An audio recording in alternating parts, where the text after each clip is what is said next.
ایک بڑی عجیب بات ہے کہ کافر جو ہوتے ہیں ان کو نفس وجود باری کا انکار نہیں ہوتا کہ اللہ موجود نہیں ہے. یہ بتایا گیا. یہ کون ہے؟ حضرت ہود ہیں. ہاں حضرت ہود ہیں. یہ پیش کر رہے ہیں دعوت اپنے قوم کے ساتھ, ایک اللہ کی عبادت کرو. اب دیکھو کیا بول رہے ہیں, قول دیکھو, قالوا اجیتنا لنعبد اللہ وحدہ, تم آئے ہو ہمیں یہ بتانے کے لیے کہ ہم صرف اللہ کی عبادت کریں, ایک اللہ کی, نعبد اللہ وحدہ ونذر ما کان یعبد آباؤنا, اور ہم ان معبودوں کو چھوڑ دیں جن کی عبادت ہمارے آبا و اجداد کرتے تھے. دیکھو توحید کا معارضہ انہوں نے تقلید سے کیا ہے, آبا و اجداد کی تقلید سے. یہی دلیلیں آج بھی چل رہی ہیں. کہا جاتا ہے کہ بھائی ایسا کیوں کر رہے, بولے ہمارے باپ دادا کرتے ہیں. ارے باپ دادا تمہارے جاہل رہے ہوں تو, گمراہ رہے ہوں تو کفار کو نفس وجود باری تعالی کا انکار نہیں تھا, وہ مانتے تھے اللہ کو, لیکن کہتے تھے جتنا بھی اللہ کا نام لینا ہو لے لو, لیکن اللہ کا نام تنہا مت لو, ہمارے بزرگوں کو بھی اس کے ساتھ لگا لو نا. جب تک لگاؤ گے نہیں ہم ماننے والے نہیں. اسی کا نام تو شرک ہے. وہی کہا گیا, قالوا اجیتنا لنعبد, اللہ کا جتنا نام لینا ہو لے لو, ہمیں اعتراض نہیں ہے, لیکن ہمارے معبودوں کو بھی, ہمارے جو بت ہیں ان کو بھی اس کے ساتھ لگا لو. تنہا اللہ کا ذکر کرو گے تو مار کھاؤ گے. یہی تو شرک ہے. قالوا اجیتنا لنعبد اللہ وحدہ ونذر ما کان یعبد آباؤنا فاتنا بما تعدنا ان کنت من الصادقین. تو عذاب لے آ, ہم چھوڑنے والے نہیں اپنے بتوں کو. جس عذاب کا وعدہ کرتا نا عذاب لے آ, سچا ہے تو کہتے ہیں کہ جب عذاب آیا, اللہ اکبر, تو رجس مانے عذاب, وہ غضب. تو عذاب کے بعد غضب کا کیا مطلب ہے؟ ارے بھائی ایک کو کہا کہ کوٹو اس کو, مارو اس کو, اب سزا دی جا رہی ہے نا, عذاب ہے لیکن رحم بھی تو آ سکتا ہے, اے بند کر دے. کہا گیا نا عذاب کے ساتھ غضب بھی ہے. غصہ اللہ کا ختم نہیں ہو رہا ہے, غصہ ختم نہیں ہو رہا ہے, یعنی اس کا مطلب اب بچنے کا کوئی سوال ہی پیدا نہیں ہوتا. ان کو صفحہ ہستی سے اس طرح مٹا دو جیسا کہ حرف غلط ہوتا ہے. تو عذاب کے بعد غضب اس وجہ سے لایا گیا, رجس و غضب. کوئی پیٹا جا رہا تو رحم آ سکتا ہے نا, اللہ فرما رہے نا عذاب آنے کے بعد رحم نہیں ہے, صرف غضب ہے, مٹا دیا جائے ان کو. اور سب مٹا دیے گئے,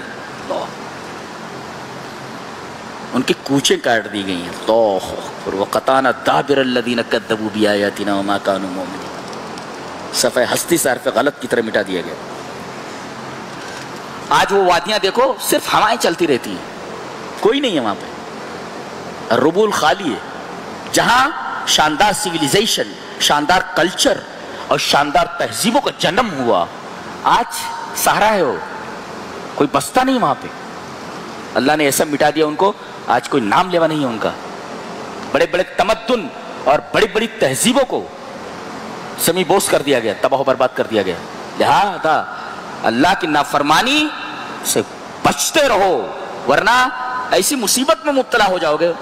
آدمی کو موت جلدی نہیں آتی ہے, موت تڑپ تڑپ کر کے مرتا ہے. کتنا بھی بڑا آدمی ہو کسی بیماری میں مبتلا ہو جاتا ہے, بچوں کو بھی نہیں بتا سکتا کہ میں کیا کروں. ڈاکٹر کہتے ہیں کہ بھئی تیرا علاج نہیں ہے, جا.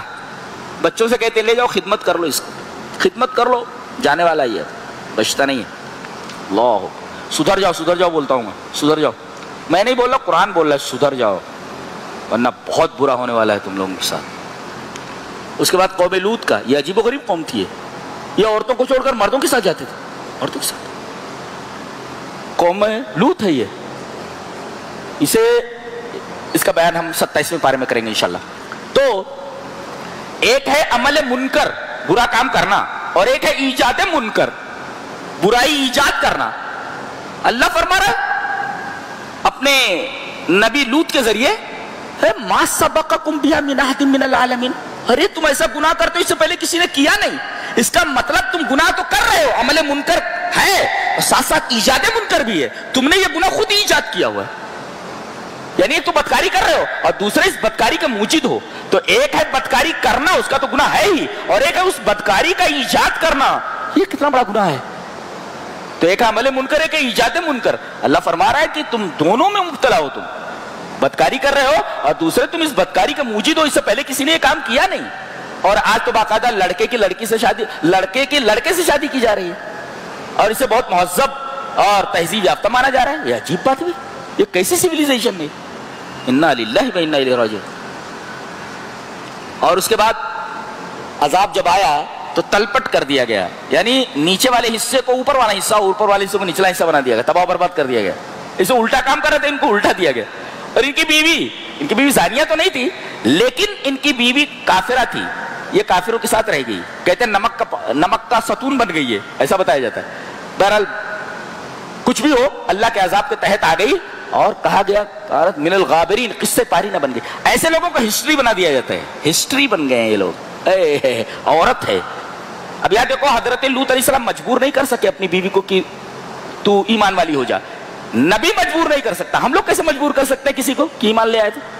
یہ جب یہ کہتے تھے ایسا کام مت کرو, کہتے تھے اخرجوہم من قریتکم, یہ لوط اور ان کے ماننے والوں کو اپنے شہر سے نکال دو. اللہ نے فرمایا تم ان کو نکالو گے, ہم تم کو دنیا ہی سے نکال دیتے ہیں. اور دنیا سے نکال دیے گئے. پیغمبر اس کے ماننے والوں کو یہ لوگ اپنے گاؤں سے نکالنے والے تھے, اپنے شہر سے. اللہ نے ان کو دنیا سے نکال دیا. تو ظالموں کو خبردار ہو جانا چاہیے. وہ کہتے ہیں نا مسلمانوں کو نکال دو, ایسا کرو کہیں تمہیں نہ نکال دیا جائے, تمہیں نہ نکال دیا جائے. تو قاعدہ ہے اخرجوہم من قریتکم. اس کے بعد اللہ دو چیزیں بول رہا ہے, ایک ہوتا ہے ترغیب, ایک ہوتا ہے ترہیب. ترغیب اور ترہیب کا مطلب سمجھو. اسکول کے بچے سے, اسٹوڈنٹ سے استاذ بولتا ہے اگر تم ایسا کام کرو گے, اتنا نمبر لے آؤ گے تو تمہیں انعام دیا جائے گا. یہ ترغیب ہے. اور اگر فیل ہو گئے تو مدرسے سے نکال دیے, اسکول سے نکال دیے جاؤ گے. یہ ترہیب ہے, ڈرانا ہے. ترغیب کا مطلب کیا ہے؟ اگر پاس ہو گئے, اتنے نمبر لے آئے تو یہ انعام دیا جائے گا, اور اگر فیل ہو گئے تو اسکول سے نکال دیا جائے گا. یہ ترغیب ہے. اللہ تبارک و تعالی نے دونوں باتیں ارشاد فرمائی ہیں. اللہ اکبر. وَاذْكُرُوا إِذْ كُنْتُمْ قَلِيلًا فَكَثَّرَكُمْ, تم تھوڑے تھے, ہم نے تم کو کثرت عطا کی. یہ دیکھو, یہ ترغیب ہے.